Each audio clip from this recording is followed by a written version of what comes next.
반드시 용이 되겠습니다.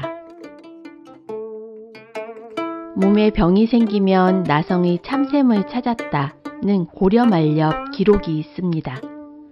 그 유명한 나성의 참샘이 지금 세종특별자치시 한솔동에 있는 참샘 약수터죠.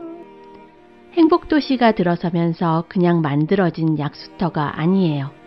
800년 전부터 산 계곡에서 계속 흘러내리던 자연수로 이 물이 얼마나 깊은가 하면 살구씨의 명주실을 감아 참샘에 던졌더니 공주 창벽까지 실꼬리가 갔다는 전설이 있습니다. 예전에 이 샘에는 고기 반 물 반으로 중탱이라는 물고기가 살았습니다. 아이들은 물고기를 잡아 솥에 넣고 끓였는데 뚜껑을 열어보니 고기는 간데없고 물만 있었다고 해서 도깨비샘이라고 부르기도 하죠. 심한 가뭄에도 마르지 않는 참샘 약수터에서 용궁제도 지냈을 만큼 유래가 깊은 곳입니다. 이 참샘 약수터에서 야산을 오르면 한솔정이 있는 머리봉에 도착하게 되는데요. 이 머리봉에는 이무기와 관련된 전설이 하나 있습니다. 세종에는 비암사라는 절이 있죠. 비암이 많아서 비암사라고 했다는 전설이 있을 만큼 세종에는 뱀이 많았다고 해요. 그 중에 용이 되고 싶은 뱀이 한 마리 있었습니다. 이 뱀은 500년의 시간을 보내고 드디어 이무기가 되어 머리봉에 자리를 잡았죠. 이무기가 용이 되기 위해서는 3가지가 필요했어요. 1000년의 시간을 그냥 보낸다고 용이 되는 것은 아니에요. 뱀이 500년의 시간을 보내면 비늘이 돋아 이무기가 되고, 이무기가 되면 500년의 시간 동안 청렴하게 보내면서 둔갑술이나 비를 내리게 하는 등 다양한 도술도 익혀야 하고 세상의 이치를 깨우치며 자기 수련의 시간을 보내야 합니다. 승천하는 용의 입에 항상 있는 그것, 바로 여의주죠.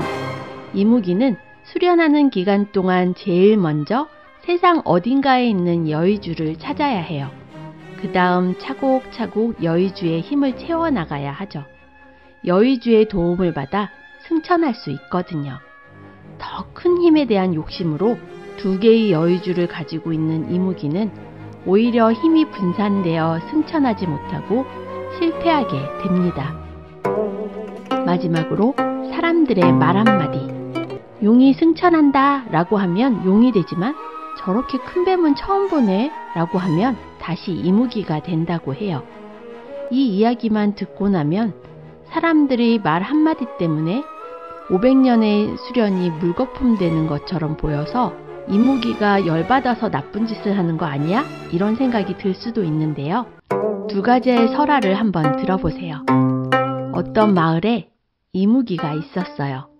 긴 시간 동안 수련을 하면서 배고픔을 참지 못하고 마을의 가축들을 몰래 잡아먹고 있었죠.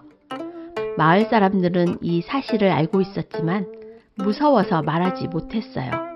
그리고 이무기가 승천하는 날 이를 본 마을 사람들은 저기 못된 뱀 봐라 라는 악담을 퍼부어 그대로 다시 연못으로 떨어졌다고 해요. 또 다른 용은 자신의 먹는 물이 마을 사람들의 농수로도 사용되었는데 오랜 가뭄으로 힘든 시간을 보내자 이를 가엾게 여겨 익힌 도수를 이용하여 마을에 비를 많이 내려주었다고 해요.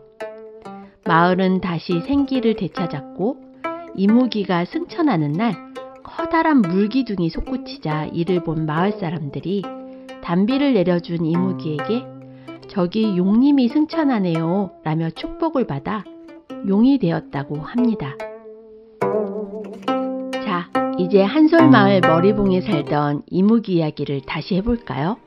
열심히 수련을 하고 드디어 여의주를 물고 이무기가 승천하려고 할 때 아이를 업은 할머니와 아기가 동시에 승천하는 용을 보게 됩니다.